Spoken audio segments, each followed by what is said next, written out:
833-288-3986. What's stopping you? Why do I need to confess my sins to a priest? What's stopping you? This is Called to Communion with Dr. David Anders on the EWTN Global Catholic Radio Network. Hey everybody, welcome again to Call to Communion here on EWTN as we're continuing to roll through Advent. We would love to roll through some questions of yours as we're answering questions from non-Catholics. You might also tell us, hey, as the woman just said, what is stopping you from becoming a Catholic? Here's our phone number, 833-288-EWTN. That's 833-288-3986. We are live for you on this Tuesday afternoon, the third week of Advent. We're here. We're waiting for your phone call at 833-288-EWTN. Now, if you're listening to us outside of North America, and we received a question just yesterday from Japan, that's fantastic. Love to hear from you as well. And we have a special phone number just for you. Dial 1 and then 205-271-2985. We always try to prioritize people that are calling in from other countries, try to put them at the head of the line, if at all possible. Again, 1-205-271-2985. If you prefer to send us an email, that's groovy too. Here's the address for that, ctc@ewtn.com, ctc@ewtn.com. Charles Beery is our producer, Charles Beery, our producer, and Matt Gabinski, our phone screener. Jeff Burson handles social media for us. If you want to ask a question via YouTube or Facebook, we're streaming there right now. I'm waving at you. Put your question in the comments box. Jeff will see it. He'll shoot it to us here in Studio One. I'm Tom Price along with Dr. David Anders. Tom, how are you today? Doing very well. How are you, sir? No, I'm doing decent. Thank you. We have an interesting email here from Daniel who says, 2 of my Catholic friends were arguing over Aztec history. One said that they worshiped the devil because they had human sacrifices of virgin women and children every day. The other said, no, it wasn't the devil, it was our God. They just didn't know how to worship him. Do you think our God would ask for human sacrifices? Simple answer, no. Good. No. Good. Right. So, look, I understand the impulse to try to find good in other religious traditions and determine ways whereby that might be oriented to the worship of the true God. I get that impulse, and that's a very Catholic impulse, right? So let me draw a couple of distinctions, right? So there was a fundamental shift in religious history worldwide, postulated first by Karl Jaspers and since followed up by other historians like Robert Bellah, that argue that from the period of around 800 BC, that what he called, what Jaspers called the axial revolution, changed religious consciousness for many civilizations throughout the world. And the change was this, basically, that before the axial age, in, say, the Bronze Age temple religion, the world was basically construed along lines of power. And so the more glorious you were, the more divine you were. And that's why the Egyptian pharaohs could consider themselves and could be believed to be gods, because they were far more glorious and powerful than your average Egyptian peasant. And when holiness is construed along the lines of power and control and domination, that's a plausible hypothesis. So when you look at the Greek deities from Greek myth, I mean, they're basically humans writ large. They have all the same vices and lusts and passions and war and petty jealousies. They're just a lot better at it than human beings, and it's on that they base their claim to be divine. You know, Alexander the Great was understood by some to be divine because he had that kind of power, right? And what began to shift in world history was a realization that, you know, there's more to reality than just the acquisition and use and domination of power.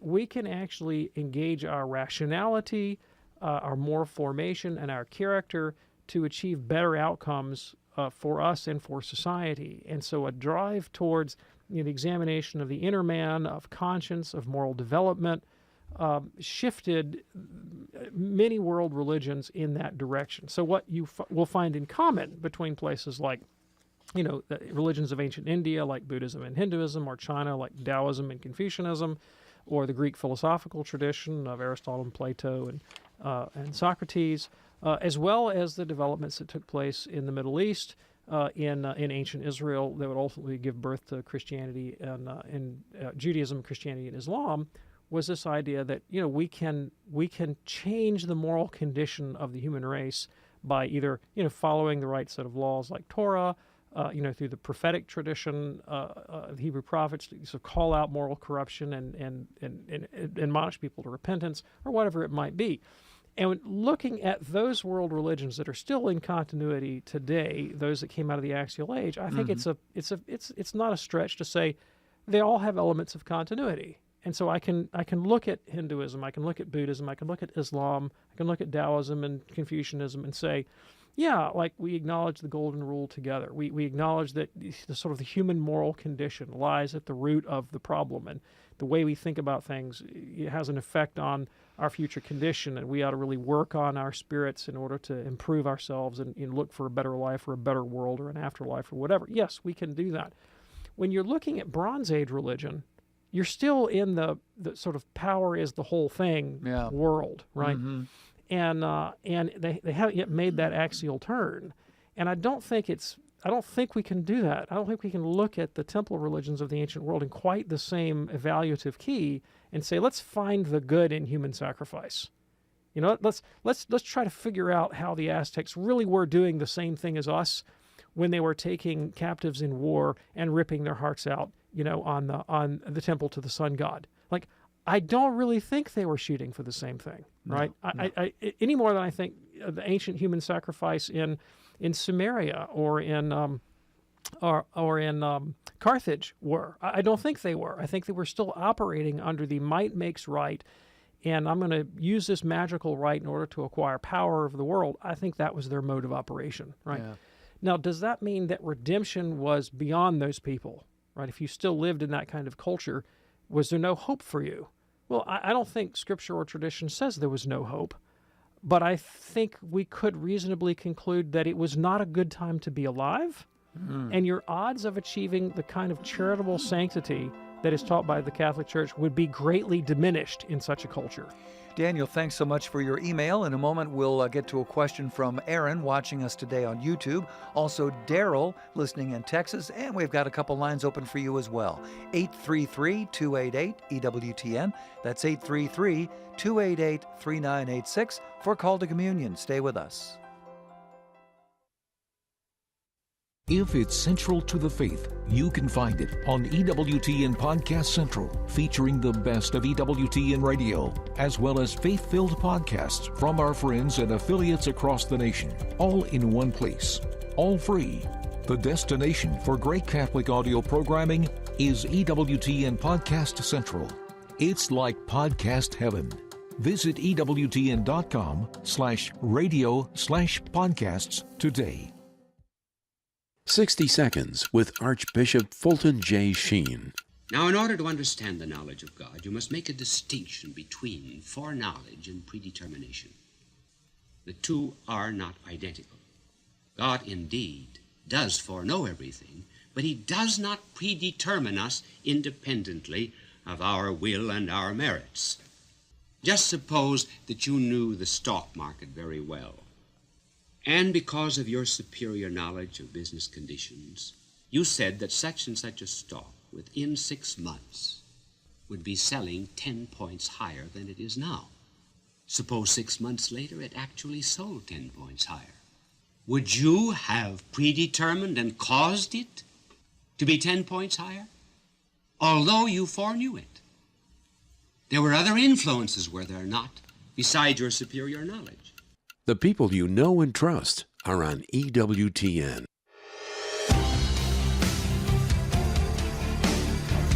Glad you're with us for the Tuesday afternoon edition of Call to Communion with Dr. David Anders here on EWTN Radio.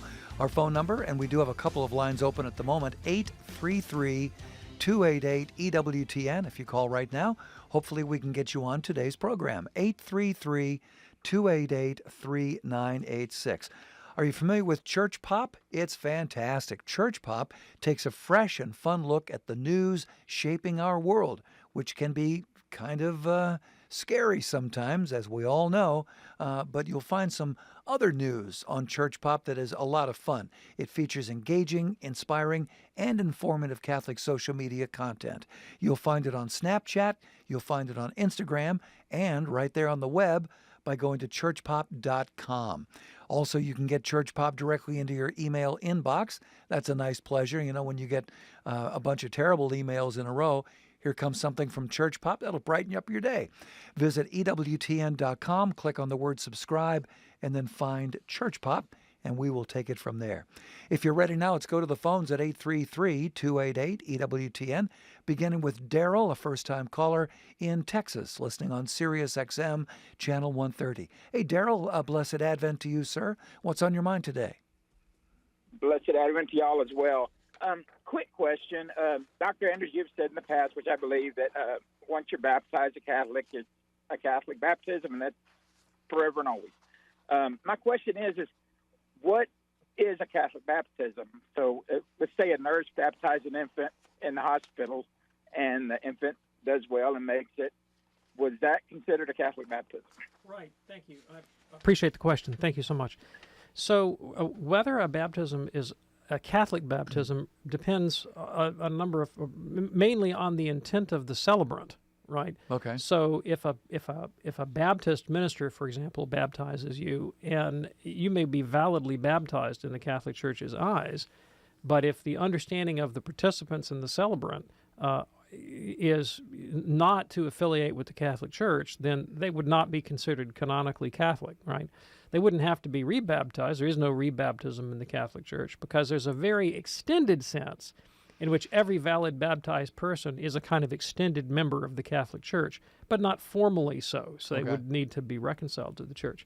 But if the intent is to make the child a Catholic, then yes, it's a valid Catholic baptism. And sometimes there are actually borderline cases, and judges in the Church have to make a decision about whether a particular emergency baptism was in fact intended by the celebrant and the participants to be an initiation into the Catholic Church, and they actually have to go and investigate, look at what was the state of mind, what was the family's practice, what were they trying to accomplish by requesting baptism, and then they make a decision. Yeah, great question. Thank you for checking in with us from Texas, Daryl. Appreciate your call. That opens up a line for you right now at 833-288-EWTN. That's 833-288-3986. Call to communion on this Tuesday afternoon here on EWTN Radio. Aaron checks in from YouTube today. Aaron says, what is the difference between holiness and righteousness? I was recently told that Catholics and Protestants use those terms slightly differently. Yeah, thank you. So you're correct that Catholics and Protestants do use these terms differently. And to ask the question, what do they mean, is a little bit tricky because the meaning of a word is really determined by its use, and use changes with context, right? So it kind of depends on who's saying it, when, to whom, and for what reason, all right? So we can talk about biblically, and then we can talk about historically in those different traditions, right? Biblically, the word holiness, particularly in Hebrew, kadosh, seems to indicate separateness.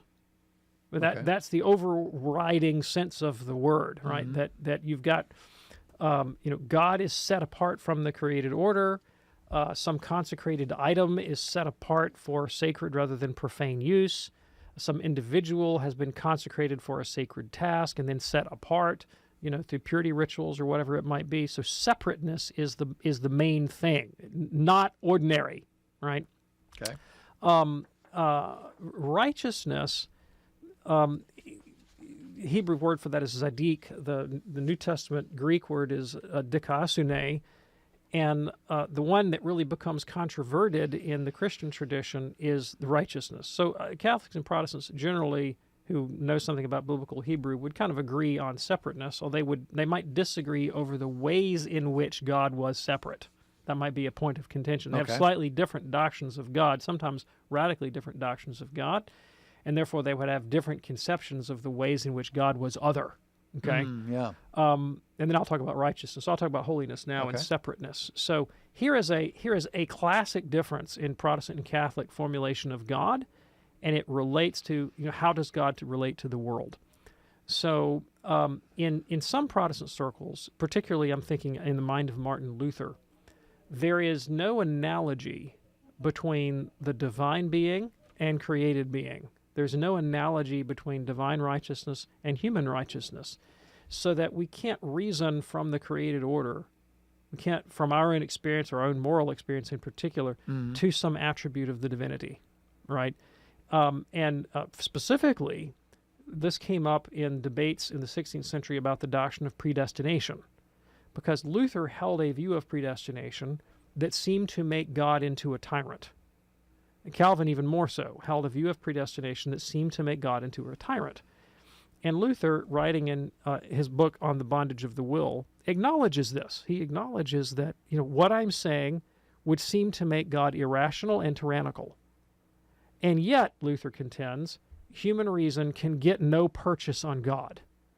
And if something seemed rational to us, if it seemed reasonable to us, then that's a surefire indication that it ain't God, right? So irrationalism is the principle that Luther tries to enshrine here, based on the idea that between God and creatures, there really is no analogy, all right? The Catholic Church has always taken the opposite point of view, that there's not identity between God and the world, there's not identity between God and creatures, but there is analogy. And so we can look at things in the created world, including human moral experience, and say, this is not God, but it is like God in some respect. All right? And the most basic level of analogy is there is an analogy between God and creatures insofar as they both exist. That being is the very nature and essence of God, and insofar as creatures have being, that they have existence, in that respect at least, they are like God. Now, the disanalogy, the dissimilarity is greater, but it's not no analogy. Now, famously, the Protestant theologian Karl Barth once said that the analogy of being, which is the basic Catholic theological principle, is, he said, the invention of Antichrist. He said there's the worst thing in Catholic theology, the analogy of being. The Polish Catholic theologian Erich Pichewada, if I'm even coming close to saying that right, and trying to pronounce Polish is a nearly impossible thing, right? Okay. But I think it's Erich Pichewada, in the book Analogy of Being, actually argued for this principle as the core principle of Catholic philosophical theology. So if you understand the way that Catholics and Protestants differ on the way they think God relates to the world, right, that would have implications for what you think holiness consists in. So for Luther, for example, God's holiness and otherness, his separateness, would be precisely our inability to get any kind of rational purchase on him. Whereas for a Catholic, it would be rather whatever you find of goodness, truth, or beauty in this world, those attributes writ large are in fact descriptive of God, that we can reason to God's ultimate perfection from the perfections of the created order. We can say God has those to an eminent degree. So that's a very different way of conceiving of God's holiness or separateness or otherness. When it comes to righteousness, I'm running a little bit long in the tooth here on this call, so I don't want to go too far. There's a case could be made that in St. Paul, what Paul means by righteousness is fidelity to God's covenant. God's fidelity to the covenant and our fidelity to the covenant. Okay. And historically, Protestant Catholics have viewed this differently. So there was a kind of a tendency in Catholic theology to think of righteousness as a kind of isolated moral condition, right? That when we have a certain kind of justice in our lives that we're righteous. Protestants, on the contrary, tended to view righteousness as an imputed condition, a state of being that God would assign to a person on the basis of faith alone. So, yep, lots of differences. Absolutely. Appreciate that. Aaron, thanks so much for your question via YouTube. Call to Communion here on EWTN Radio. Here's an email now from Deacon Tom in North Dakota. And by the way, he says, your program is being listened to by many of our RCIA students. We much appreciate your work. And here's the question. I have heard a few times that Jesus gives doubters 3 questions at the time of death. Where does this idea come from? My notion that it came to us through a saint. Any idea there? Okay, first of all, thank you so much, Deacon Tom. I'm really glad to know they're listening to us in North Dakota. We're listening to North Dakota. We Yes, love North Dakota. we do. Been up there many times with Real Presence Radio, and they're great Catholic folks up there. So Yep. keep praying for us, Yes, okay? indeed. When it comes to Jesus giving us 3 questions at the point of death, that is, of course, not anything in public revelation of the Catholic Church. It's not a dogma of the Catholic faith. It's not a teaching of the Catholic Church. Saints will sometimes say the darndest things, and you can't, just because some saint or visionary has made a claim, well, Jesus appeared to me last night and told me X, that really is not compelling for Catholic belief. And I think it would be inappropriate to put that forth, like in a catechetical context, like a catechism class or an RCA class, to put that forth in that context, I think it would be grossly inappropriate. The Church teaches the RCIA class and the catechism class has a specific function, and that function is to give out the teaching of the Church. And so, look, I, as a private theologian, have all kinds of opinions that I think everybody ought to know, okay? And I love to talk about them, all right? But the RCIA class is not the place for that. Very specific. It's No. very specific what you're to do. So it's, when some saint or visionary has some experience and they represent they've had a private revelation, as long as the Church doesn't forbid it, a person can privately hold this, Yeah. right? But they can't put it forth as the teaching of the Church. Maybe thinking of Monty Python and the Holy Grail. What is your quest? To seek the Holy Grail. What is your... Anyway, there you go. And Deacon Tom, thanks so much for your kind words. Really love everybody there in North Dakota.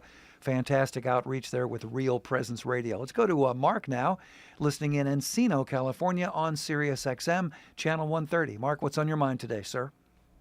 Hi, gentlemen. My mother-in-law shall be cremated, but she's indicated that she doesn't wish to be laid to rest in Los Angeles, where we are. Is there a sacred place where her ashes can remain until we decide how to dispose of her remains, I'd say in Beirut? And that could be up to a year from now. I'll listen in. Thank you very much. Yeah, that's a great question. And to be honest with you, I don't know the answer. What I would do is I would consult with the pastor of your church and follow the direction that the church gives you in that instance. So, I mean, that's an unusual request. Yeah. How am I going to take care of the remains for a year before we bury them? My gut tells me there's a way to get this done. I just can't tell you the details. So I just bring it up with your pastor and do whatever the bishop or the pastor wants you to do in this instance. Mark, thanks so much for your call. Tony is watching us on YouTube this afternoon. Tony says, I will be seeing my brother during Christmas. He was baptized Catholic and is now part of a Protestant community. How should I convince him to baptize his children? Or should I not bring it up? I wouldn't bring it up. It's not his faith. He's not practicing the faith in a way that infant baptism or child baptism is important to him. Yeah. So you can't really get into this without going to the roots of his theological conviction. And if you're not ready and he's not ready to engage at that level of discussion, I think it's, the point of baptizing children is so that they can be brought up in the Christian faith. Yeah. That they can be brought up in the Catholic Church. They can be brought up with all the rights and privileges and graces that are due to a person, and obligations as well, in the Catholic community. And if not the Catholic community, then some ecclesial communion that has some sort of understanding of sacramental life and Christian nurture. And if that's not his community, if their conception of the faith doesn't make room for that, then it's kind of to no point to have them baptized. Honestly, Yeah. I mean, they won't be growing up in the nurture of a Christian sacramental community. So I wouldn't go there. Tony, thanks so much for your question via YouTube. Patrick emailed us and says, Dr. David, is it possible that there's a lot in the Bible that has been changed because of all the translations over the years, possibly changing the meaning of the text? Yeah, sure. That's absolutely possible. In fact, I think it's more than possible. I think it's highly likely. And I think that has absolutely no relevance whatsoever at all for spiritual life or the fidelity of the Catholic Church to orthodoxy, right? So, the science of biblical textual criticism is fascinating, and I have a kind of layman's interest in it. And I'm forever picking up books of New Testament, Old Testament criticism and reading about manuscripts, traditions, and translations and so forth. And it's a fascinating topic, and I'm interested in it. But none of that has any relevance at all for actually my day-to-day life as a Catholic or the content of my faith, because Christ gave us the church to preserve the dogma of the faith. And so, I mean, I have the promise of Jesus, the promise of infallibility of the church, that she will faithfully hand on the gospel, right? So, here, let me give you an example. Here's an example of the kind of issue that you would run into in textual criticism. Was John chapter 8, the story of the woman at the caught in adultery, was that actually part of the original manuscript of John's gospel? Probably not. Like we find that story in some ancient manuscripts attached to different gospels. It kind of floated around, Really? right? Yeah. So it probably wasn't in John's gospel. What's the underlying theological message? Forgive, seek reconciliation, and don't execute people. I can go with that wherever it was supposed to land in the manuscript tradition. You see what I'm saying? Go and sin no more. Appreciate that. Thanks so much. And I've got a half hour to go here on EWTN's Call to Communion, so call now. The most original and exclusive Catholic content is on EWTN Radio. One time somebody said to me, "Why don't you air these people?" And I said, "No, because I don't think they're Catholic." He says, "By what right do you have to say that?" I said, "I own the network." Mother Angelica Live Classics. Tonight, 8 Eastern on EWTN Television and Radio. Hi, I'm Doug Keck. This is an EWTN bookmark brief. Just had a very interesting interview with Father Robert Nixon, OSB. The Tan Resurrection book series that's available through our EWTN religious catalog. What is the idea behind this resurrection book set of 6 books, Father? Doug, the idea behind the Tan Resurrection series is to bring to light classic works written in Latin which previously haven't been available to readers of English, works which have fallen off the radar, so to speak, and to bring these back, to make them available in a format which is accessible to modern readers, to unearth some of the great treasures of our Catholic heritage and to share them. Well, thank you for unearthing them for us, Father Robert Nixon, OSB. And it's the Tan Resurrection book series available through our religious catalog. Thanks for joining us. This has been an EWTN bookmark brief. We'll see you next time. This is Father Joseph inviting you to sign up to receive weekly emails with my Advent Reflections, plus a beautiful free ebook including all of the reflections. To get started, visit EWTN.com/Advent. Tomorrow on More to Life, peer pressure. Are you feeling pressured by others? We'll help you know when and how to stand strong. That's tomorrow on More to Life. Now back to Call to Communion with Dr. David Anders.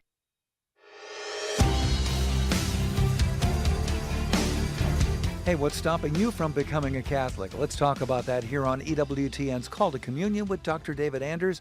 We have several lines open. Very unusual for this part of the hour. Usually at this part of the hour, here at the bottom of the hour, we've got 4 or 5 lines holding or in the process of being screened.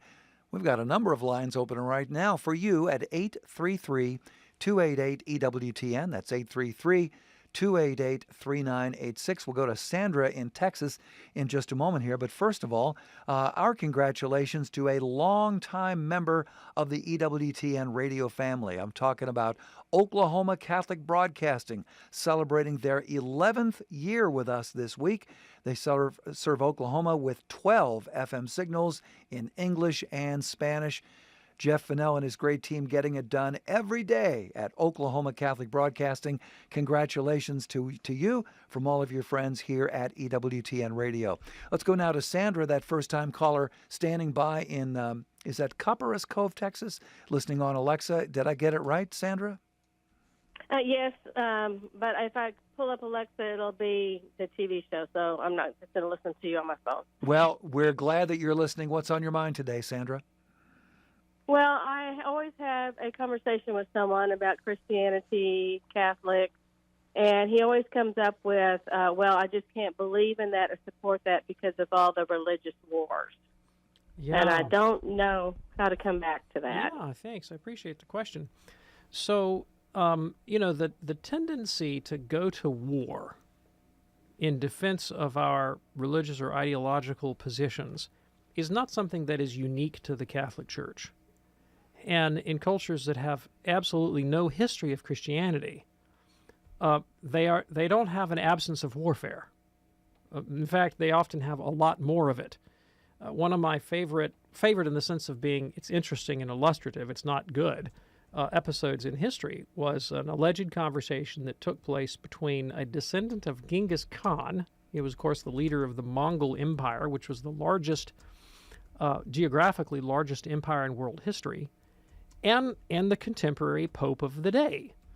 And the Khan had been, raping and pillaging and rampaging through Eastern Europe and slaughtering Christians, among other people. And the Pope actually sent an envoy and asked him, so what are you doing with all this raping and pillaging and conquesting around in these Christian villages?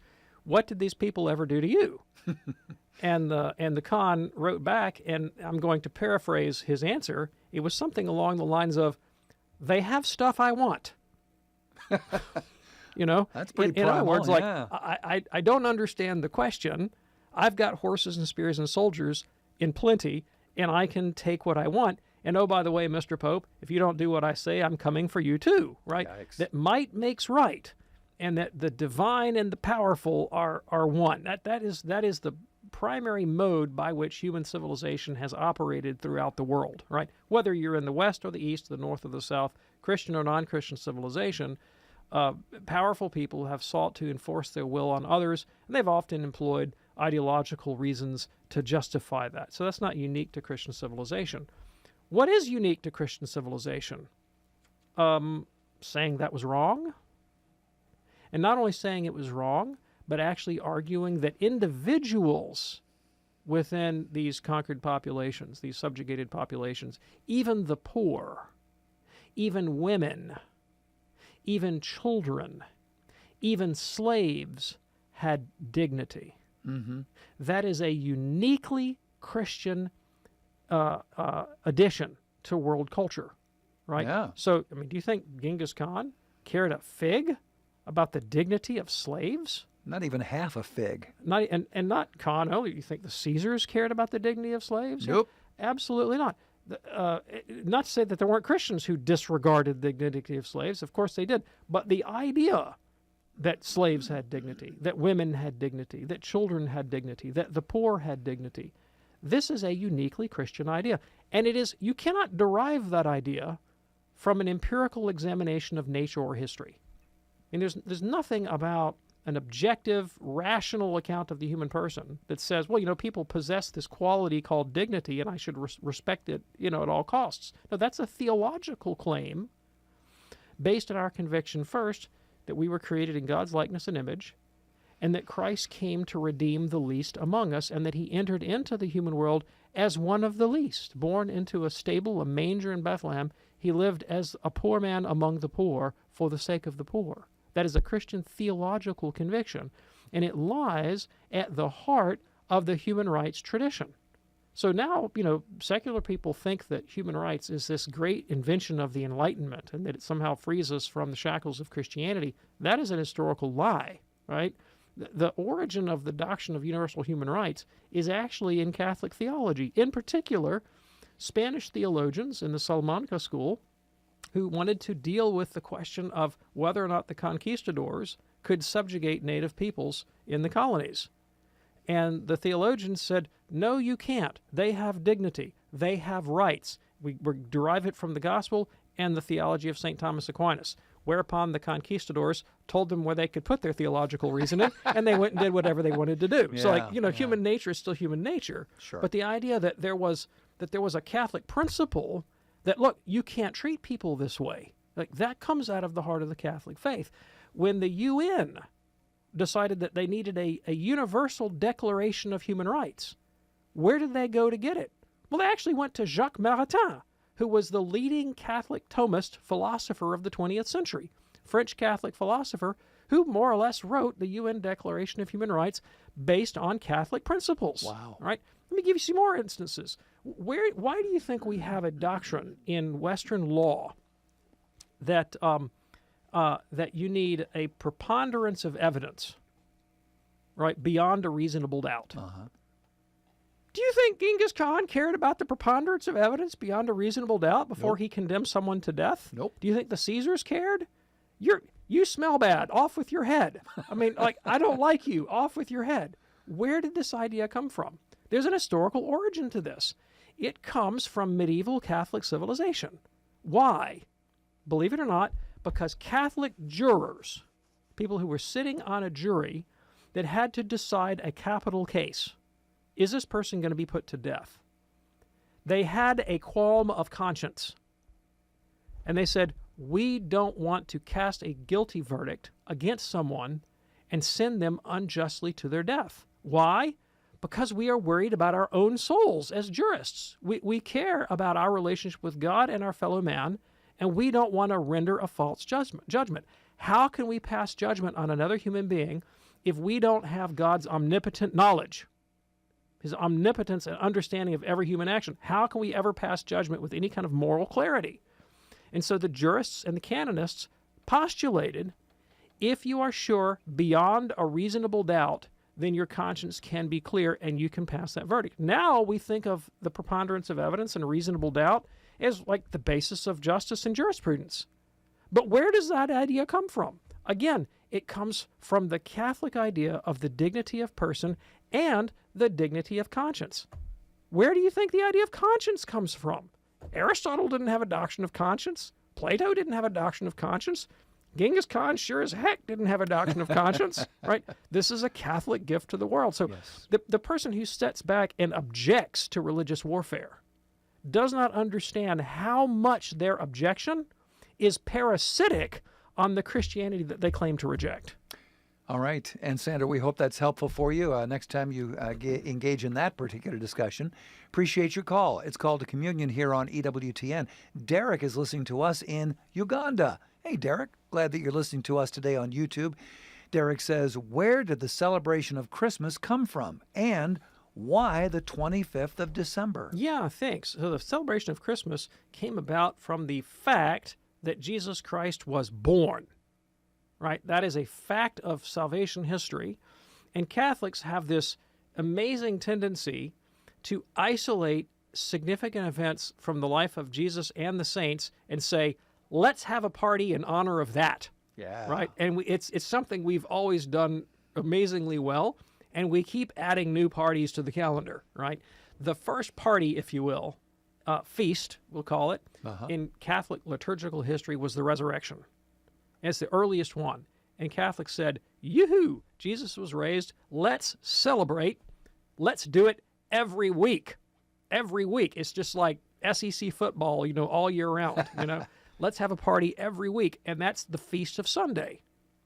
The other earliest date was that Easter, right? The Feast of Easter, not just every Sunday, but once a year in the calendar, we're going to celebrate the Lord's Passion, Death, and Resurrection. And that goes back to the 1st century, okay?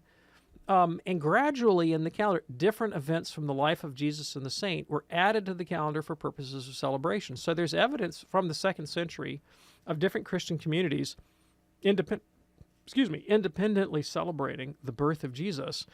By the 4th century, there's always a move to universalize these things, to kind of bring them together in a common calendar. You begin to find a universal celebration of Christmas. There were different dates that were proposed. Sometimes it was Epiphany that was celebrated when the wise men came, or Jesus' baptism. But eventually the Feast of Christmas emerged in late antiquity. There are debates about why December 25th. Some historians have speculated that it was to kind of bring it in alignment with Roman celebrations of the winter solstice. That's speculation. That may or may not be the case.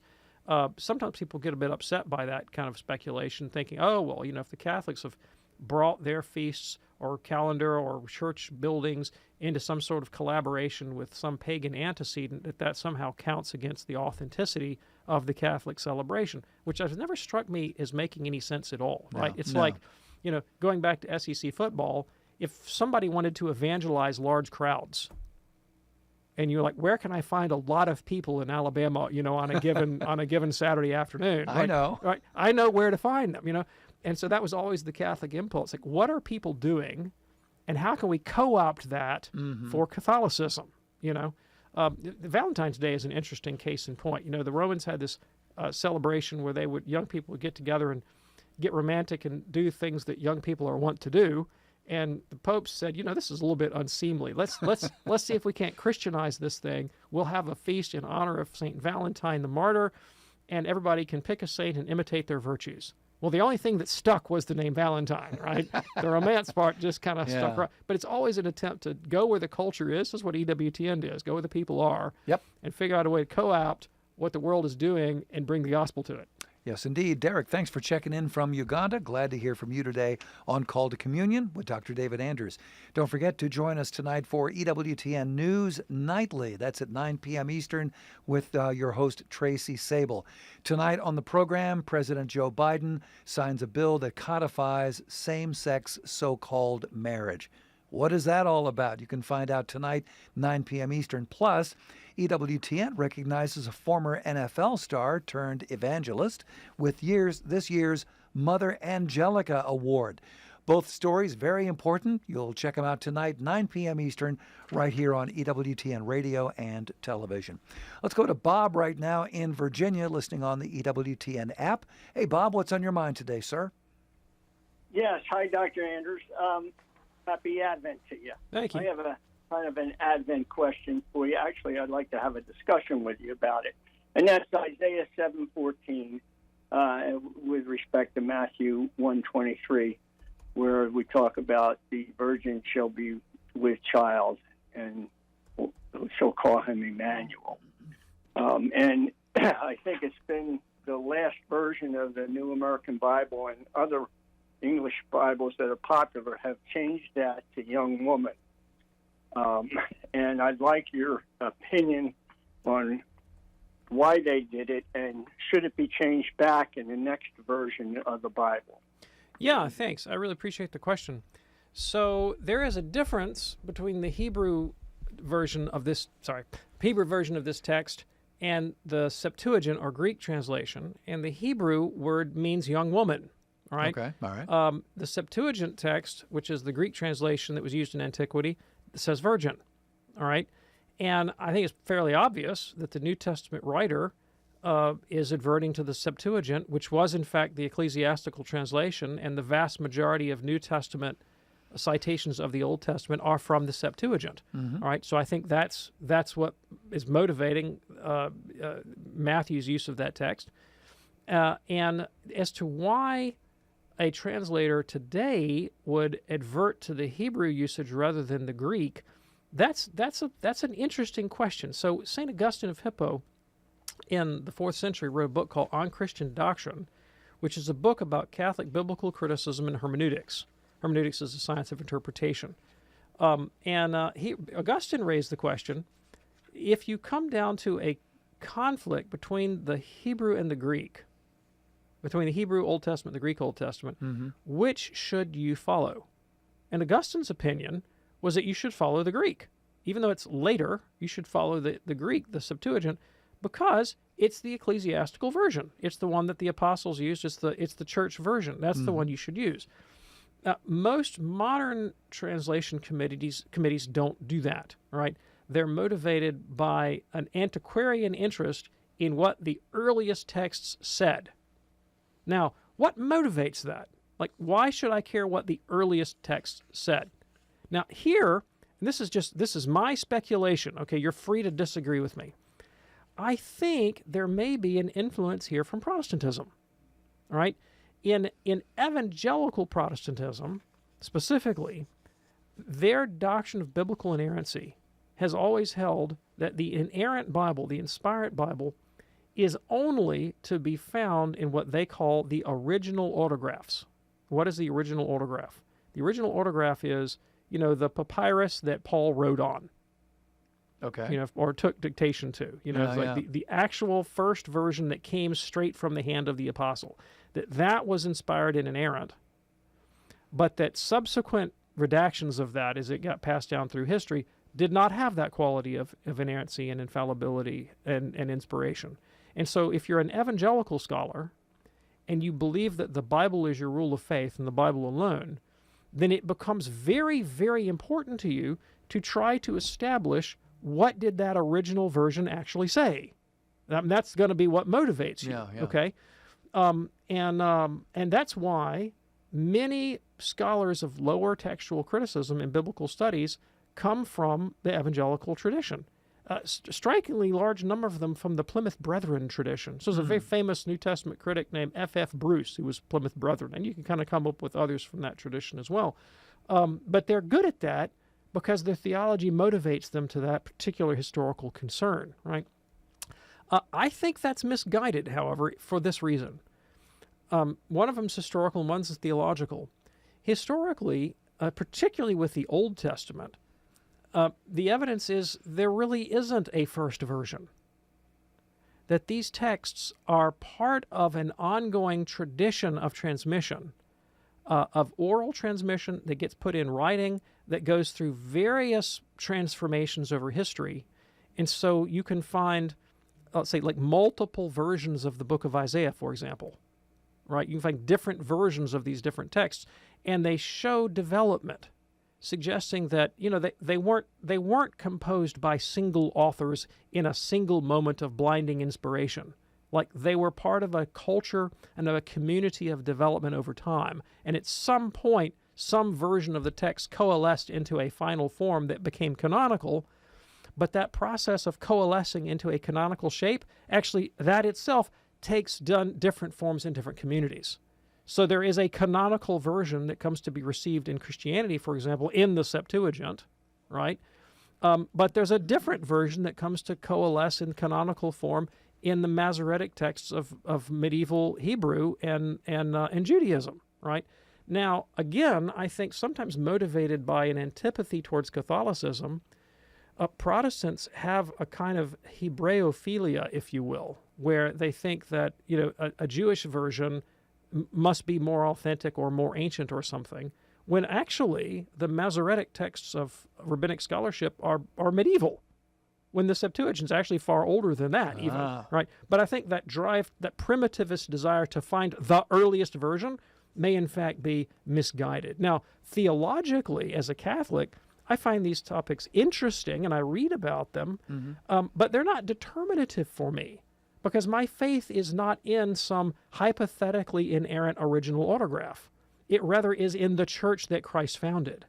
And I don't look to Protestant textual scholars to guarantee the integrity of my faith. I look to the sacred tradition and the sacred magisterium to do that. So what should the text actually say? Well, that's another question. Yes, indeed. Bob, thanks so much for your call.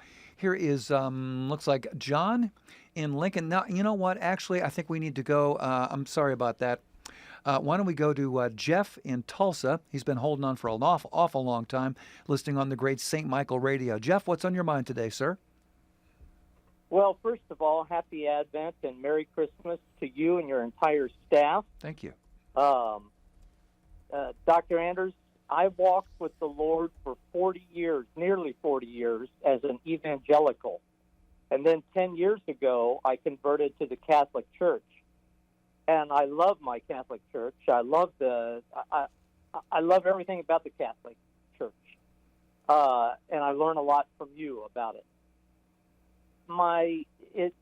But my family really got upset when I converted, especially my in-laws, and most especially my brother-in-law, the husband of my wife's sister. He, when I say there were no other churches but the Catholic Church until 1066, when the schism between East and West caused the split, he says no, that there were other churches than the Catholic Church, even at the time of the disciples in the first century. And from then on, he says the roots of the Baptist Church were formed at that time. And so my question is, were there other churches, non-heretical churches? Yeah, thanks. I appreciate the question. Well, let's draw a couple distinctions. One is between heresy and schism. Okay, schism is when you have a church or a community of Catholics or Christians that hold the Catholic faith and have valid sacraments, but are in disobedience to church authority, right? And so that's the faith is the same, but they're actually in active disobedience. That's schism. There have always been schismatic groups. Okay, heresy is when they disbelieve some Christian doctrine, some dogma of the faith. They're also going to be schismatics, but they have also this feature of disbelieving some fundamental feature of Christian truth. There have always been heretics. So you had both of those categories. So from the time of the apostles, there have always been people that either were disobedient to church authority and put themselves outside the fellowship of the faith through disobedience, and those that denied some Christian doctrine. So you can't. It's not possible. You can't have a Catholic who holds the Catholic faith and is in obedience to ecclesiastical authority, who is at the same time a separate church. Like that doesn't make any sense, right? You know, Christ founded a church. He gave it a body of doctrine and a hierarchical authority structure, and that church has been in continuous existence for 2,000 years. That is the Catholic Church founded by Jesus. But there have always been people outside that formal organization. There have always been people who were either schismatics or heretics from the very beginning. And typically, when Baptists try to make the case for their continuity with antiquity, they don't make it well, but when they try to make that case, they point to those groups. They will point to groups that were not in union with Catholicism that historians know existed and go, yeah, those guys were Baptists. Those guys were Baptists. Now, most Baptist historians don't do this because they know that it's absurd. And why is it absurd? Because the groups that fell outside of Catholic unity in antiquity did not believe anything like what Baptists believe. They didn't believe anything like it, all right? So, I'll give you an example. One of the groups that sometimes Baptists will point to is the Montanists of the 2nd century. Well, I invite them to go become Montanists. I mean, that is so different from what modern Baptist life is like. There's no possible claim of historical continuity between the Montanists and modern Baptists. Another group that I have heard Baptist historians point to are the Albigensians of southern France. Have them. You can take the Albigensians of southern France, man. I mean, they are nothing like modern Baptists. You know, they were medieval heretics that dissented from Catholicism, but they did not adopt the Baptist form of life. All right, you're getting a little bit closer with the Waldensians of the 12th century, but again, I would be thrilled to death if they identified with Waldensians, because Waldensians were far more Catholic in their theology than modern Baptists were. All right, and so they're not really antecedents to modern Baptist church. The roots of the modern Baptist church come from Calvinism in England, so it was British Puritanism, and Dutch Anabaptism. So John Smith was a Puritan member of the Church of England who went to Holland, and he spent some time with Anabaptist communities, Mennonite communities over there, where he learned about believers' baptism, and he combined that with Puritan Calvinist soteriology, doctrine of salvation, and he founded the Baptist Church in 1609. So 1609, 80-33, kind of a big difference. Kinda, yeah. I remember picking up a Baptist book many years ago that referred to the First Baptist Church of Jerusalem. I thought, no, I don't think so. There you go, Jeff. Thanks so much for your call. Dr. David Anders, thank you, sir. Thanks, Tom. We could not get to Peter in Seattle. Peter, my recommendation is please call us back tomorrow. We'll put you at the head of the line. We'll also try to get to some of these questions that we received from YouTube. Charles will hang on to those. Until then, which I hope is tomorrow with you, I'm Tom Price along with Dr. David Anders. Hey, thanks for joining us. See you tomorrow right here on EWTN's Call to Communion, and looking forward to our next visit. God bless. He was a doctor of the church and one of the most famous saints of all time. Matthew Bunson and the Doctors of the Church.